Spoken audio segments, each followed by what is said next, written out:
qui se passe dans votre cœur? Qu'est-ce qui se passe dans votre vie intérieure? Vous savez, aujourd'hui et toute cette semaine, nous allons parler de l'importance d'un cœur pur et comment il influe sur notre relation avec Dieu et avec les autres. Je sais que vous allez être bénis.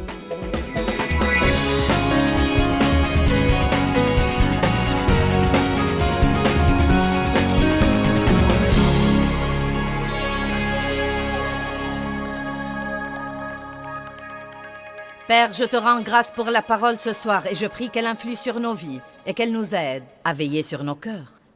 Si j'étais montée en chair ce soir sans vous dire ce que je vais enseigner et que je vienne vous dire « J'ai appris cette semaine que j'ai une maladie de cœur », tout le monde aurait dit « Oh !» Mais la vérité est que j'ai vraiment une maladie de cœur et vous aussi. Chacun de nous dans cette salle ce soir a une certaine maladie de cœur. Et chaque fois que je vais chez le médecin et que je me fais faire un bilan de santé, il me fait un examen du cœur. Et je crois que les chrétiens doivent vraiment examiner leur cœur beaucoup plus souvent. Car c'est étonnant, honnêtement et sincèrement, c'est vraiment étonnant ce que nous faisons les choses machinalement et continuons à faire la chose chrétienne que nous faisons. Et pourtant, il s'est glissé quelque chose dans nos cœurs qui nous fait mal et qui fait mal aux autres parce que ce qui est en nous va sortir de nous. Et plus vite vous détectez une maladie de cœur et que vous la traitez, mieux c'est pour vous. Quand nous laissons les mauvaises choses dans notre vie sans surveillance longtemps, elles s'enracinent plus profondément et elles deviennent plus difficiles à traiter. Nous allons passer beaucoup de temps ce week-end à parler de la condition de nos cœurs et nous allons parler de la manière dont Dieu teste nos cœurs également. Et les tests que nous passons dans la vie sont très importants pour nous. Dieu ne joue pas pour voir ce que nous pouvons supporter. Dieu nous fait un test. Non pas parce qu'il veut savoir ce qu'il y a en nous, parce qu'il sait tout déjà, mais parce qu'il veut que nous sachions nous-mêmes ce qu'il y a en nous. Et nous sommes parfois surpris par ce qu'il y a en nous. Amen? Je n'arrive pas à croire que j'ai fait ça. Et il veut que nous manifestions ces choses pour que nous puissions nous en occuper et y faire face, et comme ça nous grandissons.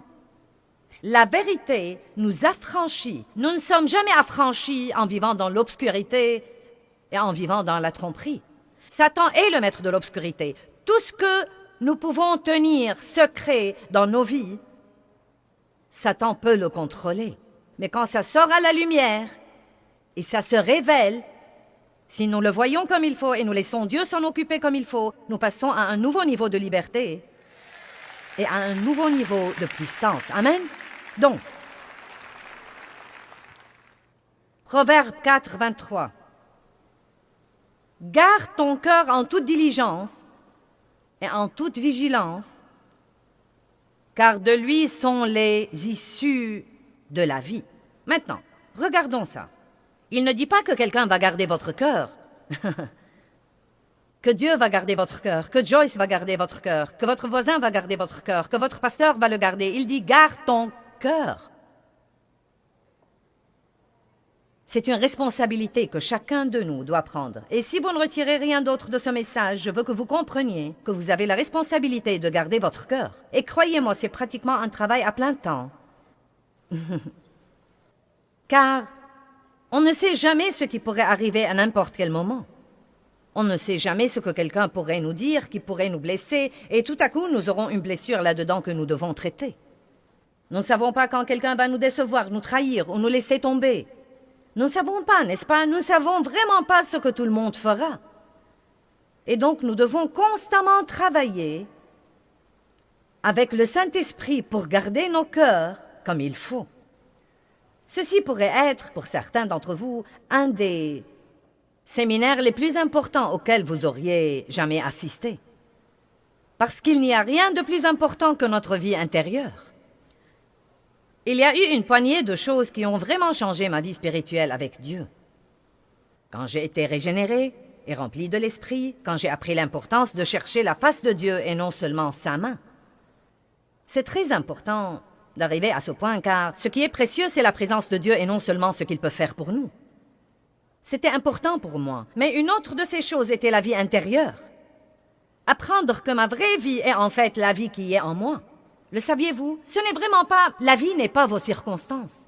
La vie n'est pas la maison que vous habitez, ou le travail que vous avez, ou l'argent que vous avez à la banque, car vous pouvez avoir tout ça et être très malheureux. Le monde est plein des gens riches et malheureux. Plein de gens prospères et malheureux. Plein de gens qui vivent dans de grandes maisons et qui sont malheureux. Et je ne sais pas, vous savez, il n'y a pas de mal à jouir des meilleures choses de la vie. Dieu veut vous bénir, mais ce n'est pas votre vraie vie. Votre vraie vie, c'est la vie qui est en vous. Et c'est étonnant ce que vous pouvez être heureux au milieu des pires circonstances possibles et combien vous pouvez être paisible au milieu du désarroi qui sévit dans le monde aujourd'hui si vous savez garder votre cœur dans la condition qu'il faut. Quelqu'un peut dire amen à ça? Matthieu 5:8 dit « Bienheureux ceux qui ont le cœur pur, car ils verront Dieu. » J'aime ça. Dieu vous parle si vous gardez votre cœur pur. Vous voulez les secrets de Dieu? Gardez votre cœur pur. Bienheureux ceux qui ont le cœur pur, car ils verront Dieu. Ceci ne veut pas nécessairement dire le voir de vos propres yeux, mais vous expérimenterez la présence de Dieu. 1 Pierre 3 et 4 nous dit à quel point l'homme intérieur est important pour Dieu. Regardons-le sur l'écran, s'il vous plaît. Que votre parure ne soit pas seulement les coiffures recherchées et les cheveux tressés, les bijoux d'or ou les toilettes distinguées, mais que ce soit la parure intérieure et la beauté de la disposition cachée du cœur, avec le charme incorruptible et impérissable d'un esprit doux et paisible, qui n'est ni inquiet ni troublé, mais qui est d'un grand prix devant Dieu. Maintenant, je devrais parler aux dames pour 1 minute, car je sais que nous passons beaucoup plus de temps à nous pomponner que la plupart des hommes. Peut-être pas tous les hommes, peut-être que certains d'entre vous. Vous savez, vous savez, Dave prend pas mal de temps pour se faire beau le matin, mais ça ne lui prend pas aussi longtemps que moi. Et je crois que si nous passons la même quantité de temps à examiner nos cœurs que nous passons à examiner nos visages, allez, vous savez comment nous sommes. Nous nous regardons dans tous les miroirs que nous voyons. Vous portez un miroir dans votre sac à main. J'ai sorti le mien il y a quelque temps. Je me suis regardée avant de sortir ici. Je me suis habillée à l'hôtel, je me suis regardée dans le miroir, j'ai examiné mon collier, ma tenue, j'ai tout examiné. Vous savez, examiner. Nous vérifions toujours. Et ici, il y a un miroir dans la chambre verte. Je ne sais pas pourquoi on les appelle vertes, elles ne sont jamais vertes. Et un miroir là, examiner. Je suis sortie ici en me regardant dans le miroir là-bas. Et on a une torche électrique et je m'examine avant de sortir. Donc si nous pouvons nous donner tout ce mal pour examiner notre apparence et s'assurer que rien n'est de travers, que le rouge à lèvres est toujours là, que les boucles d'oreilles ne sont pas de travers, la fermeture est claire et comme il faut, nous pouvons sûrement passer un peu de temps à examiner nos cœurs.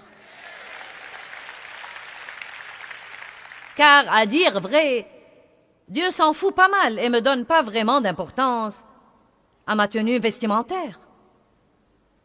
Car ce qu'il voit vraiment, et à propos l'ennemi le voit aussi, c'est comment je suis vêtu dans l'esprit. Je veux que vous compreniez cette réalité. Le royaume spirituel est aussi réel que le royaume naturel. Ce n'est pas parce que nous ne le voyons pas qu'il n'est pas là. Et nous devons commencer à prêter plus d'attention à notre vie intérieure qui est nos pensées et nos attitudes. Amen? Est-ce que ça va pour vous jusqu'ici? Maintenant, quand nous parlons du cœur, notre cœur comprend. Il comprend les émotions, toute notre vie spirituelle, notre vie mentale et notre vie physique. C'est la partie la plus secrète où c'est la partie la plus cachée de notre vie. C'est la partie la plus profonde de nous, notre cœur. Une des premières leçons que j'ai apprises de Dieu, et je me souviens toujours, où j'étais assise dans ma maison, j'étais assise sur le canapé. Je donnais une petite étude de Bible à la maison à l'époque. J'avais un grand rêve et une vision, mais j'étais très, très, très loin de là où je suis aujourd'hui. J'avais 3 enfants en ce temps-là et je tâchais de les endormir tous les jours pour avoir 2 ou 3 heures libres pour étudier, car je sentais que j'avais un appel sur ma vie.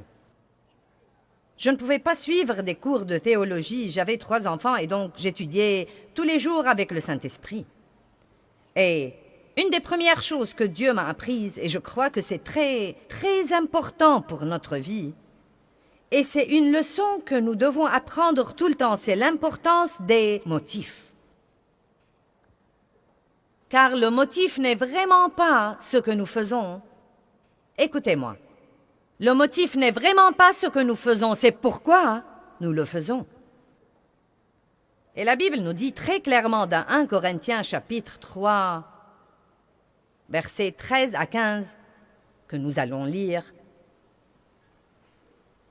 que quelle que soit la bonne œuvre que nous faisons dans notre vie, si nous la faisons avec un mauvais motif, cette œuvre ne sera pas agréable à Dieu et nous en perdrons la récompense. Et je me demande combien de gens passent toute leur vie à essayer de travailler pour impressionner les autres, et cela par leurs bonnes œuvres et leurs bonnes actions. Et au jour du jugement, quand toutes ces œuvres passent le test du feu, qui est, je crois, les yeux de Jésus, quand elles passent par le feu, elles seront détruites.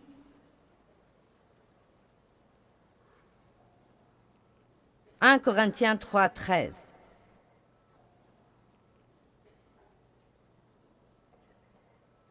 L'œuvre de chacun sera clairement et ouvertement manifestée, montrée pour ce qu'elle est vraiment, car le jour de Christ la fera connaître, parce qu'elle se révélera dans le feu,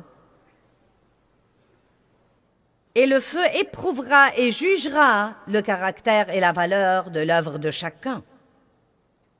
Et si l'œuvre bâtie par quelqu'un sur ce fondement, qui est le produit de ses efforts, subsiste au test, il recevra sa récompense. Mais si l'œuvre de quelqu'un est consumée sous le test, il subira la perte de tout, il perdra sa récompense, bien que lui, il sera sauvé, mais seulement quand quelqu'un qui a passé au travers du feu. Nous ne sommes pas sauvés à cause de nos œuvres, car notre salut est basé sur la grâce et la miséricorde de Dieu et le sang répandu de Jésus-Christ. Mais nous aurons des récompenses au ciel pour nos œuvres qui sont faites ici sur terre, mais seulement celles qui sont pures, seulement celles qui sont faites pour une bonne raison. Maintenant, quelles seraient certaines des mauvaises raisons? Eh bien, Matthieu 6 nous donne un petit aperçu. Il dit: quand vous priez, entrez dans votre chambre la plus privée, dans un endroit comme le cabinet, et priez. Que vos prières soient en secret pour que votre Père céleste vous récompense en public. Il ne dit pas qu'il ne faut pas prier en public, mais il dit que c'est mauvais de prier pour être vu.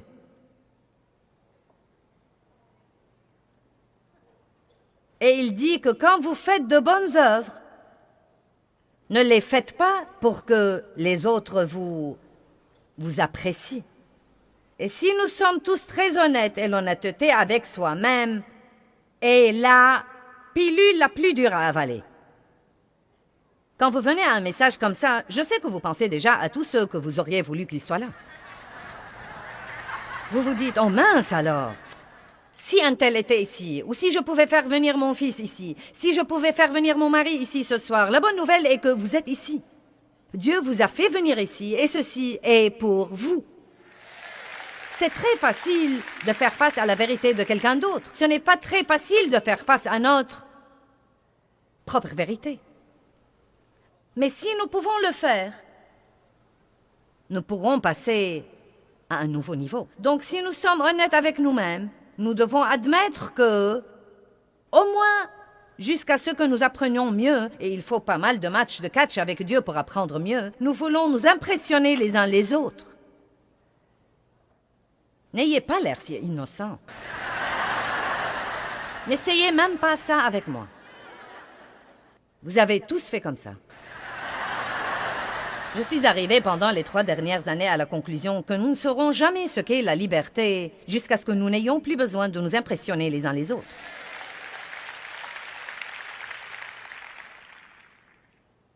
C'est à ce moment-là que nous serons libres, quand nous ferons ce que nous ferons pour le Seigneur. Parce que nous l'aimons et que nous ne nous soucions que de ce qu'il pense. Et que nous ne nous laissons pas entraîner par ce que tous les autres pensent de ce que nous faisons.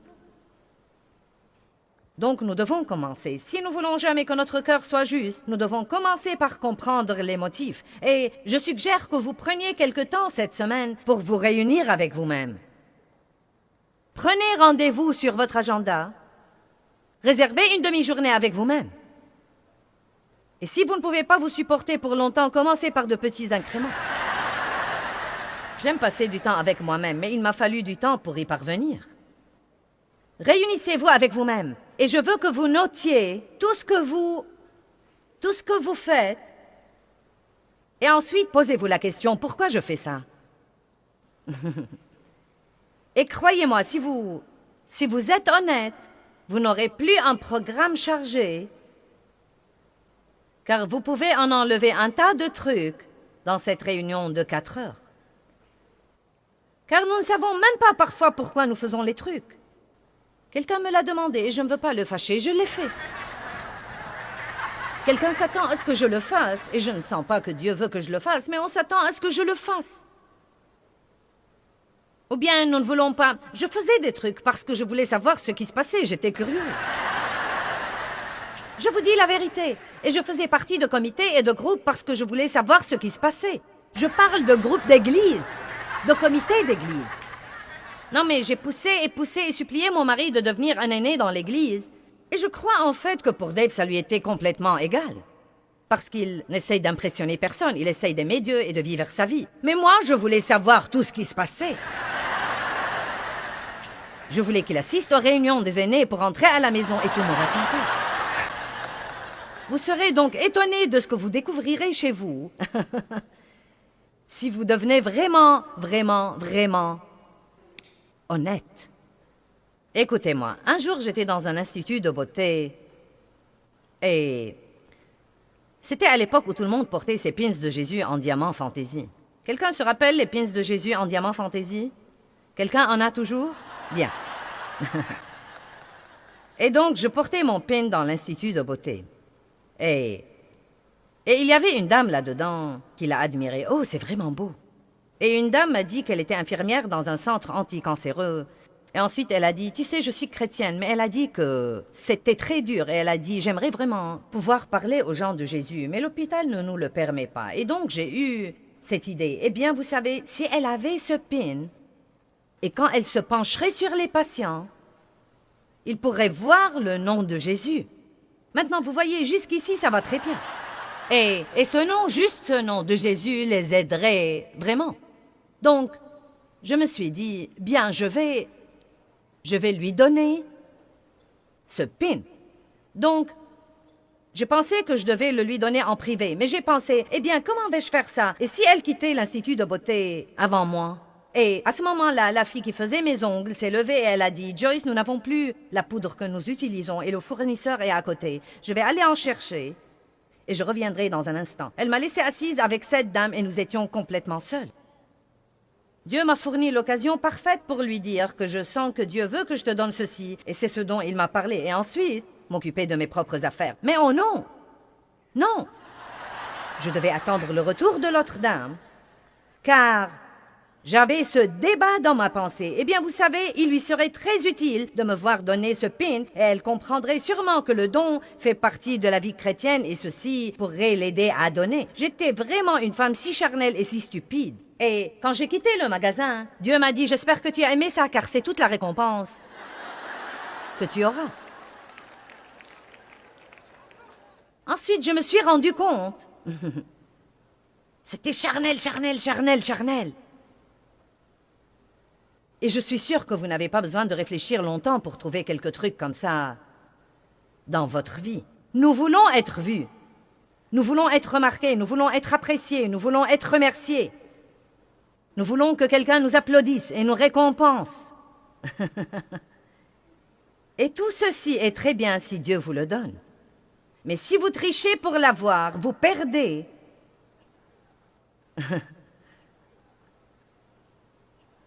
Votre récompense. Et je ne veux pas perdre mon temps et perdre ma récompense. Donc je suis là pour vous dire du fond de mon cœur que je ne suis pas là pour vous impressionner. Je suis là pour vous enseigner et je vais le faire d'une façon ou d'une autre. Vous allez comprendre ce message.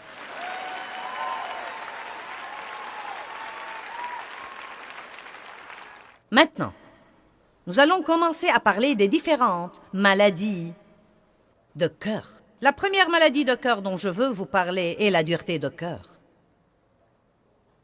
La Bible a en fait beaucoup à dire d'un cœur dur.